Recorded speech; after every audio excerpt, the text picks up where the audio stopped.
Orient bell tiles studio से आप देख रहे हैं एबीपी न्यूज। नमस्कार, स्वागत है आपका एबीपी न्यूज में। मैं हूं अवधेश। न्यूज एट 10 की शुरुआत करते हैं। दीपावली से पहले ही पटाखों की गूंज सुनाई पड़ने लगी है, लेकिन मेरठ के चौधरी चरण सिंह विश्वविद्यालय के हॉस्टल कैंपस में छात्रों ने पटाखों की जगह पेट्रोल बम फोड़ दिया।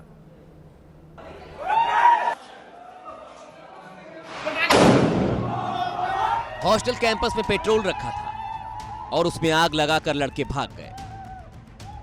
बाकी साथी अपने मोबाइल कैमरे से वीडियो बनाने लगे और इसी बीच एक जोरदार धमाका हुआ। पूरा कैंपस गूंज उठा। पेट्रोल बम से निकली चिंगारी दूर दूर तक फैल गई और इसे देखकर हॉस्टल में मौजूद छात्र जश्न मनाने लगे। धमाके का वीडियो सोशल मीडिया पर वायरल हुआ तो विश्वविद्यालय प्रशासन ने संज्ञान लिया। अब दोषी छात्रों की तलाश की जा रही। महाराष्ट्र के कोल्हापुर में नकली नोट बनाने वाला गिरोह के भंडाफोड़ हो गया है। इस गिरोह का मास्टरमाइंड कोल्हापुर पुलिस में तैनात एक पुलिस वाला ही निकला है। और यह है उस वर्दी वाले की नकली नोटों वाली हरकत। 500 और 200 रुपए के नोट। कोल्हापुर की महात्मा गांधी चौक पुलिस के सामने रखी ये नकली नोट 1 करोड़ 11 लाख रुपए हैं। इन नकली नोटों को इन मशीनों की मदद से तैयार किया जाता था। इन्होंने कोशिश तो बहुत की असली की तरह नकली नोटों को छापने और उसे बाजार में भेजने की, लेकिन पुलिस की सतर्कता भारी पड़ गई। नीले ड्रम वाली मेरठ की मुस्कान एक बार फिर से चर्चा में है, क्योंकि सौरभ का पक्ष रखने वाले वकील ने कहा है कि वो कोर्ट से मांग करेंगे कि मुस्कान को मौत की सजा मिले। मुस्कान और साहिल मेरठ की जेल में बंद है। उधर दूसरी तरफ मेरठ कोर्ट में सौरभ हत्याकांड का ट्रायल चल रहा है। इस मामले में अब तक की 11 लोगों की गवाही पूरी हो चुकी है। ताजा गवाही सब इंस्पेक्टर धर्मेंद्र कुमार की हुई, जिन्होंने शव का पंचनामा भरा था। सब इंस्पेक्टर ने बताया कि मुस्कान और साहिल की निशानदेही पर शव बरामद हुआ था। ड्रम को सीमेंट और डस्ट से भरकर सील किया गया था, जिसे काटने पर अंदर से सौरभ का शव 4 टुकड़ों में मिला था। सब इंस्पेक्टर ने बताया कि सौरभ के शव का सिर, धड़ और दोनों हाथों के पंजे अलग अलग मिले थे। उन्होंने कहा कि ये सब देखकर ऐसा लगा कि हत्या बड़ी ही बेरहमी से की गई है। इस मामले में अब तक 11 लोगों की गवाही हो चुकी है, जबकि इस मामले में कुल 34 गवाहों के बयान दर्ज होने हैं। सौरभ पक्ष के वकील का कहना है कि वो इस केस में मुस्कान और साहिल के लिए मौत की सजा की मांग करने वाले हैं।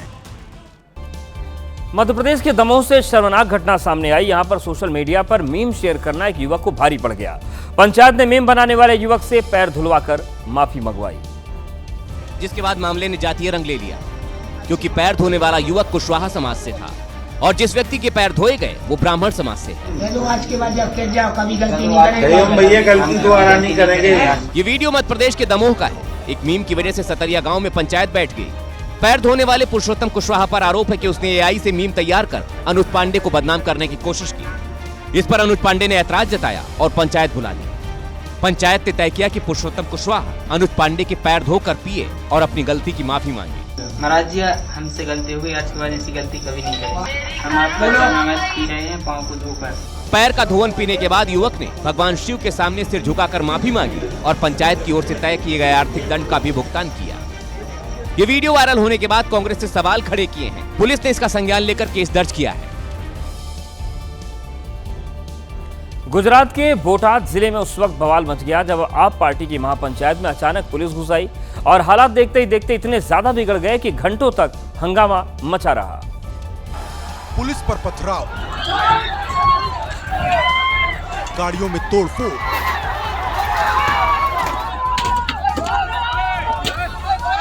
आंसू गैस के गोले, पथराव, हंगामा और बवाल की ये तस्वीरें गुजरात के बोटाद जिले से आई हैं। दरअसल हरदड़ गांव में आम आदमी पार्टी की ओर से कड़दा प्रथा को खत्म करने के लिए महापंचायत बुलाई गई थी, लेकिन आंदोलन उस वक्त उग्र हो गया जब सभा में अचानक पुलिस घुस आई।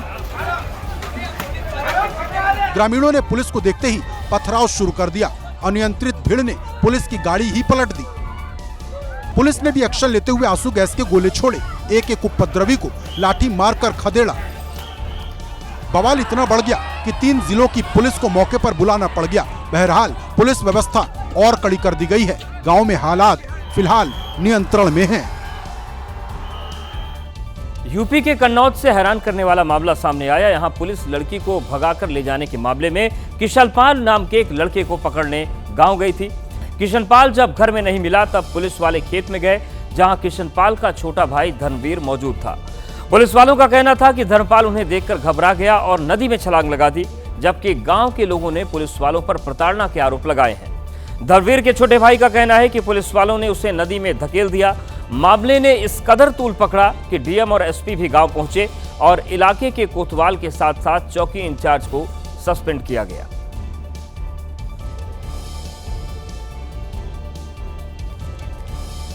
मथुरा के प्रसिद्ध संत प्रेमानंद महाराज की पदयात्रा कई दिनों से बंद थी, लेकिन प्रेमानंद महाराज के अनुयायियों के लिए अच्छी खबर है। प्रेमानंद महाराज की तबीयत में सुधार हुआ है। प्रेमानंद महाराज सुबह अपने आश्रम से निकले और भक्तों को दर्शन दिया। कई दिनों बाद संत प्रेमानंद की एक झलक पाकर उनके अनुयायी खुशी से झूम उठे।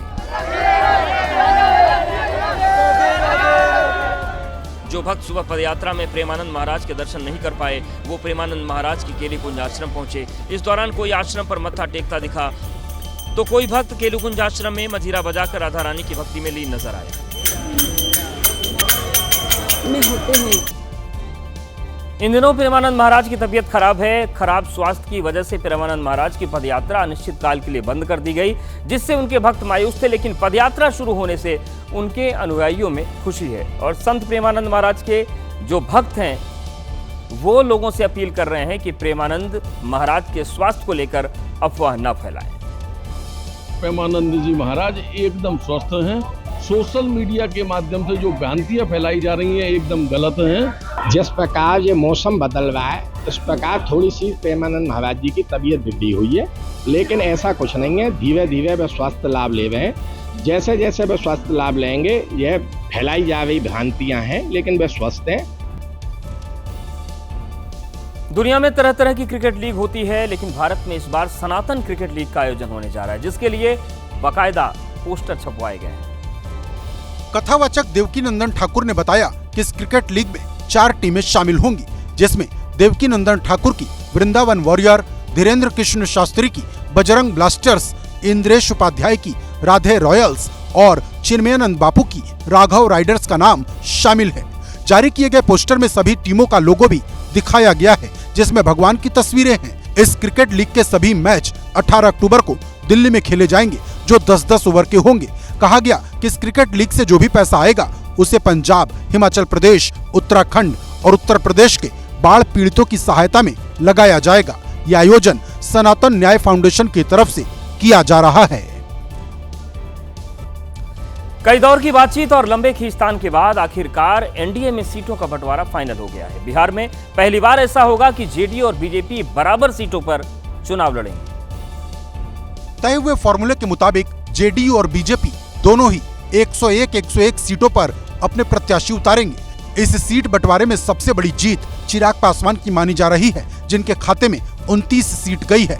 वहीं 15 सीट मांगने वाले जीतन राम मांझी को 6 और 13 सीट पर दावा करने वाले उपेंद्र कुशवाहा के हिस्से में भी 6 सीट आई है। सूत्र बता रहे हैं कि यह सीट बंटवारा संसदीय सीटों के आधार पर हुआ है, यानी जिसके जितने सांसद उसे उतनी विधानसभा सीटें।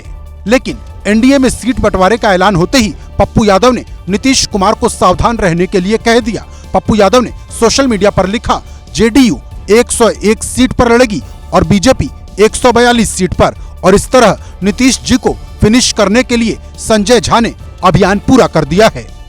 हालांकि कुछ ही देर बाद जेडीयू ने भी सोशल मीडिया पर पोस्ट किया और ये बताने की कोशिश की कि सीट चाहे जिसकी जितनी आए, 14 नवंबर को नीतीश कुमार ही मुख्यमंत्री पद की शपथ लेंगे। एनडीए में सीट बंटवारे को लेकर जबरदस्त पेंच फंसा हुआ है। यही वजह है कि अभी तक प्रत्याशियों का ऐलान नहीं हो सका है। लेकिन अनंत सिंह ने खुला ऐलान कर दिया है कि वो जेडीयू के टिकट पर मोकामा से चुनाव लड़ेंगे।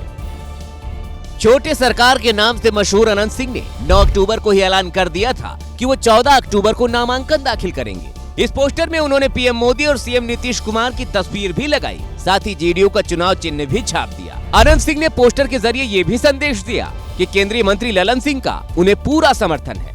अनंत सिंह ने सिर्फ नामांकन का ऐलान भर नहीं किया, वो मोकामा विधानसभा क्षेत्र से लगातार चुनाव प्रचार भी कर रहे हैं। सूत्र बता रहे हैं कि आरजेडी इस बार मोकामा से सूरजभान सिंह की पत्नी वीणा देवी को अनंत सिंह के खिलाफ उतार सकती है, यानी लड़ाई भूमिहार बनाम भूमिहार की होने वाली है। सूरजभान सिंह ने 25 साल पहले अनंत सिंह के भाई दिलीप सिंह को मोकामा में ही चुनाव हराया था। दावा किया जा रहा है कि महागठबंधन में कल सीट बंटवारे का ऐलान हो जाएगा, लेकिन सूत्र बता रहे हैं कि कांग्रेस को आरजेडी की तरफ से जो ऑफर दिया गया उस पर कांग्रेस अभी तक सहमत नहीं हुई है। सूत्र बता रहे हैं कि आरजेडी ने कांग्रेस के सामने दो डिमांड रखी है। पहली डिमांड यह है कि कांग्रेस सिर्फ 50 सीटों पर लड़े और दूसरी डिमांड यह है कि तेजस्वी के नेतृत्व का औपचारिक ऐलान किया जाए। लेकिन सूत्र ये भी बता रहे हैं कि कांग्रेस 60 सीटों से कम पर मानने को तैयार नहीं है। कहा जा रहा है कि पटना में बातचीत फेल हुई, जिसके बाद तेजस्वी और लालू यादव ने दिल्ली की फ्लाइट पकड़ ली और अब सीधे राहुल गांधी से बात की जाएगी। जिस फ्लाइट से लालू राबड़ी और तेजस्वी दिल्ली आए, उसी फ्लाइट में कांग्रेस नेता अखिलेश सिंह भी बैठे थे, जो कांग्रेस की तरफ से सीट को लेकर बात कर रहे हैं। कल तक इंतजार करिए, सब हो जाएगा। हालांकि लालू परिवार के दिल्ली पहुंचने की एक बड़ी वजह यह भी है कि 13 अक्टूबर को लैंड फॉर जॉब मामले में राउज रेवेन्यू कोर्ट फैसला सुनाने वाला है और कोर्ट ने सभी आरोपियों को मौजूद रहने का निर्देश दिया है। बिहार में चुनाव तैयारियों में जुटे कई विधायकों को अपने क्षेत्र में विरोध का सामना करना पड़ रहा है। विरोध की ये ताजा तस्वीर गाया घाट से आई, जहां पर आरजेडी विधायक के खिलाफ ग्रामीणों ने मोर्चा खोल दिया। जैसे ही विधायक महोदय ने गांव में कदम रखा, वैसे ही ग्रामीणों का गुस्सा उन पर फूट पड़ा। ये 5 साल में आप आज नजर आए हैं, 5 साल कहाँ थे? विधायक निरंजन राय पर सवालों की ऐसी बौछार हुई कि नेताजी को जवाब देते नहीं बना। 5 साल में आप आज नजर आए हैं, 5 साल कहाँ थे? आप भेंट ना, कहाँ भेंट करें? आपको अभी कहाँ मत आप आए हैं ना गाँव में हमारे। इस बात पर विधायक के समर्थक भी आक्रोशित हो गए और सवाल पूछने वाले से बहस करने लगे। इस बीच विधायक भी सफाई देने की कोशिश करते रहे। 5 साल में कहाँ थे? 5 साल में तो नजर नहीं आए। बार आए हैं तो लगातार घूमे, आपसे नहीं भेंट। हम अमेरिका गए थे सर, लगता है आप भूल गए होंगे। हम अमेरिका गए थे लगातार। काफी देर तक ग्रामीण और विधायक के समर्थकों के बीच कहासुनी के बाद विधायक ने वहां से निकलना ही बेहतर समझा। चुनावी माहौल में गाय घाट का ये वीडियो चर्चा का विषय बना हुआ है। कांग्रेस के वरिष्ठ नेता और पूर्व केंद्रीय मंत्री पी चिदंबरम के बयानों से इन दिनों कांग्रेस की जमकर फजीयत हो रही है। चिदंबरम के ये बयान ऐसे वक्त में आए हैं जब कुछ ही महीनों बाद बिहार में विधानसभा चुनाव हो रहे हैं। इस बार चिदंबरम ने कहा कि इंदिरा गांधी का स्वर्ण मंदिर पर एक्शन लेना गलत था और इसी वजह से उनकी जान गई। We showed the right way to retrieve the Golden Temple by keeping out the army, but the Blue Star was the wrong way, and I agree. Mrs. Gandhi paid with her life for that mistake. इधर चिदंबरम के बयान पर अंदर खाने ही विरोध शुरू हो गया है।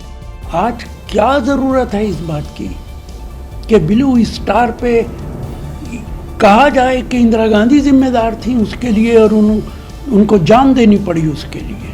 कांग्रेस के आधिकारिक सूत्रों के मुताबिक चिदंबरम के हालिया बयानों से कांग्रेस का राष्ट्रीय नेतृत्व नाराज है। कांग्रेस की टॉप लीडरशिप ने कहा है ऐसे बयान न दें जिससे खुद पार्टी को शर्मिंदा होना पड़े। पूर्व आईपीएस पूरन कुमार सुसाइड केस को अब तक 6 दिन बीत चुके हैं, लेकिन परिवार अब भी अंतिम संस्कार करने को तैयार नहीं है। आज चंडीगढ़ में हुई महापंचायत में सरकार को 48 घंटे का अल्टीमेटम दिया गया है। इधर अब पूरे मामले में खाप पंचायतें भी कूद पड़ी हैं। दरअसल सुसाइड नोट में आईपीएस नरेंद्र बिजारनिया का भी नाम शामिल है, जिन्हें सरकार ने कुछ ही दिन पहले हटाया था। हमें कानून पर पूरा भरोसा है, लेकिन ये नहीं कि भाई एकदम किसी को बुली का बकरा बनाया। एसपी साहब एक बहुत ईमानदार और मेहनती आदमी थे। इधर मुख्यमंत्री सैनी ने साफ किया है कि पूरे मामले की निष्पक्ष जांच होगी और दोषियों को बख्शा नहीं जाएगा। हमने कहा है कि इसकी पूरी जांच हम करेंगे और जांच करने के बाद जो भी अगर उनको लगेगा कि ये दोषी है उसके खिलाफ जरूर कार्रवाई होगी, वो कोई भी कितना बड़ा व्यक्ति होगा। परिवार की मांग है कि हरियाणा के डीजीपी शत्रुजीत कपूर और आईपीएस नरेंद्र बिजारनिया के खिलाफ आत्महत्या के लिए उकसाने का मुकदमा दर्ज किया जाए और उन्हें गिरफ्तार किया जाए। गोरखपुर में सड़क चौड़ीकरण के दौरान ठेकेदार की लापरवाही एक परिवार को सड़क पर ले आई। ये परिवार जिस मकान में रहता था वो गलत ढंग से खुदाई से भरभरा कर गिर गया। मकान का अगला हिस्सा पूरी तरह जमीन पर आ गया। यहाँ अब सिर्फ दरवाजा बचा है। यह हादसा शनिवार को हुआ, जहां सड़क चौड़ीकरण के नाम पर पोकलैंड मशीन से खुदाई शुरू हुई। इस हरकत से यह मकान जमीन पर आ गया। इसके बाद चीख पुकार मच गई। गनीमत रही कि इसमें जानमाल का नुकसान नहीं हुआ, लेकिन इस मकान में रहने वाले रामगोपाल और परिवार के सामने बड़ी मुसीबत खड़ी हो गई। मना करने के बाद भी जबरदस्ती खाने हैं। कितना पुराना मकान है? 10 साल अधिक हुआ। ठेकेदार की लापरवाही से आसपास के कई दूसरे मकान भी बर्बाद हुए। अब ऐसे में हर्जाना कौन भरेगा? परिवारों को आश्रय कहां मिलेगा? बड़ा सवाल।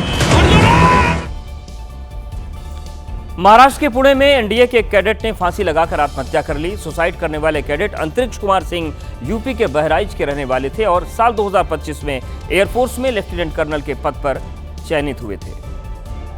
10 अक्टूबर की सुबह अंतरिक्ष सिंह का शव संदिग्ध हालत में राष्ट्रीय रक्षा अकादमी के फांसी के फंदे पर लटकता मिला। अंतरिक्ष सिंह की मौत के साथ ही आसमान में उड़ने का उनका सपना टूट गया।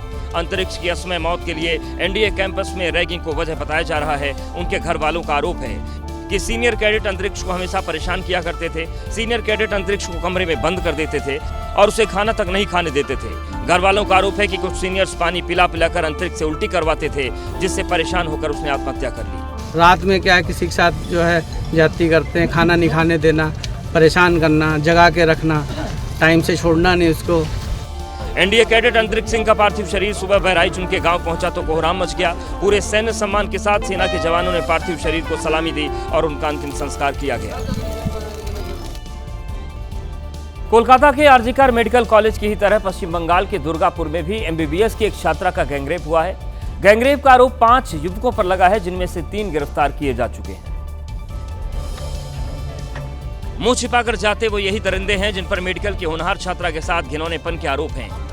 आरोप है कि मेडिकल की छात्रा के साथ इन दरिंदों ने गैंगरेप किया। इस पर हो रहे बवाल के बारे में आपको बताएंगे, लेकिन उससे पहले उस काली रात का दर्दनाक और डरावनी कहानी आप जान लीजिए। छात्रा कॉलेज से रात करीब 8:30 से 9 बजे के बीच दोस्त के साथ बाहर गई थी। वापस लौटते समय दरिंदों ने उनका रास्ता रोका और जंगल में ले जाकर उसके साथ गैंगरेप किया। एक कॉलेज से फोन किया था, उसका दोस्त ने फोन किया, हम सिविल कास्ट है, कोई जिहादी हमारा लड़की को रेप किया, हमको जस्टिस चाहिए। इन सब के बीच पुलिस की कार्रवाई भी तेज हो गई है। ड्रोन की मदद से सबूत जुटाए जा रहे हैं। जिस जगह गैंगरेप की घटना को अंजाम दिया गया वहां फॉरेंसिक की टीमें जांच कर रही हैं। उम्मीद है कि सभी आरोपी जल्द सलाखों के पीछे होंगे और छात्रा को इंसाफ मिलेगा। छात्रा के गैंगरेप के मुद्दे पर विपक्ष ने मुख्यमंत्री ममता बनर्जी पर निशाना साधा तो वो खुद मीडिया के सामने आई और इतने गंभीर मुद्दे पर एक असंवेदनशील बयान दे दिया, जिससे माहौल जो सियासत का है वो गर्मा गया है।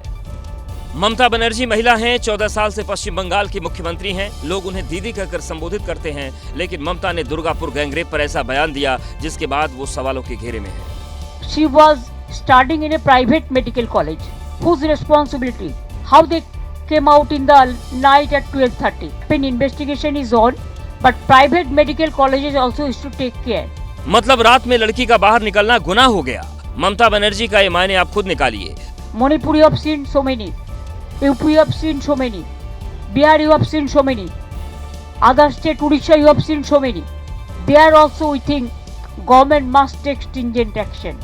सीएम ममता बनर्जी के इस बयान को अब बीजेपी ने लपक लिया है। स्पष्ट करता है कि ममता बनर्जी की सरकार ये मानती है कि वो लॉ एंड ऑर्डर नहीं प्रोवाइड कर सकती। ये एक अटेम्प्ट है महिलाओं को ही ब्लेम करने के लिए अगर उनके साथ में कोई दुष्कर्म का व्यवहार करता है। पश्चिम बंगाल में अगले साल चुनाव हैं, ऐसे में ममता के इस बयान पर सियासी घमासान की लकीरें और लंबी हो सकती हैं। बंगाल की कानून व्यवस्था के मुद्दे पर बीजेपी लंबे समय से ममता बनर्जी सरकार पर निशाना साध रही है और दुर्गापुर में छात्रा के गैंगरेप के बाद बीजेपी ने एक बार फिर ममता बनर्जी के खिलाफ मोर्चा खोल दिया है। बीजेपी कार्यकर्ता पीड़ित छात्रा के इंसाफ की मांग को लेकर सड़क पर उतरे हैं। अस्पताल के बाहर भी बीजेपी नेता लॉकेट चटर्जी की अगुवाई में कार्यकर्ताओं ने प्रदर्शन किया। पुलिस और बीजेपी कार्यकर्ताओं में तीखी नोकझोंक भी हुई।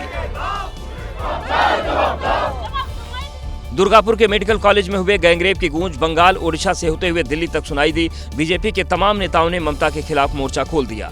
ममता बनर्जी का चीफ मिनिस्टरशिप में कोई बेटी कोई बहन सुरक्षित नहीं है। इन सब के बीच सत्ताधारी पार्टी टीएमसी ने पीड़िता को इंसाफ का भरोसा दिलाया है। इस तरीके का किसी भी घटना कहीं पे भी होना जो है बहुत शर्मनाक है। इसके लिए सख्त से सख्त सजा मिलेगी, ये तो तय है। कांग्रेस कार्यकर्ता उस अस्पताल पहुंच गए जहां छात्रा का इलाज चल रहा है, लेकिन अस्पताल के सुरक्षा कर्मियों ने उनको भी अंदर जाने से रोक दिया।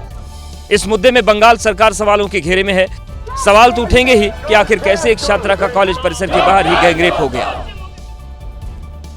गाजियाबाद की वसुंधरा में लगता है कि बदमाशों को पुलिस का कोई खौफ नहीं है। दिन दहाड़े महिला से चैन लूट ली जाती है और बदमाश आराम से फरार भी हो जाते हैं। महिला घर की चौखट पर हाथ में पानी का पाइप लिए खड़ी थी। उसे पास में मंडरा रहे बदमाशों की कोई खबर नहीं थी। चंद सेकंड बाद काले रंग की बाइक पर हेलमेट लगाए दो बदमाश पहुंचे। पीछे बैठे बदमाश ने चेन खींची और दोनों फरार हो गए। बबीता ने शोर मचाते हुए लुटेरों का पीछा किया। करीब 50 मीटर तक वो दौड़ी। आसपास के लोगों ने भी शोर मचाया, लेकिन बाइक सवार दोनों लुटेरे फरार हो गए।